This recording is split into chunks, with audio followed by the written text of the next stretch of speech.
How to withdraw money from DoorDash 2025 cash out credit.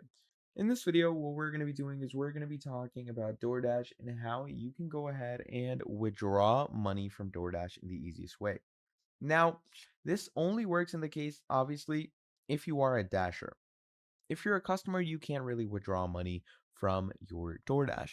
Now, if you're a Dasher, what you're simply going to be needing to do is you're going to come over to your account.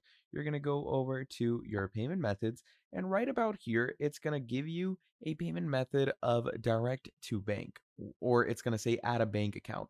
And once you add a bank account for yourself as a Dasher, it's going to give you the option to direct deposit. And once you click on direct deposit, what's going to happen is the credits that you have in your DoorDash are going to be deposited directly to the bank account that you have provided them.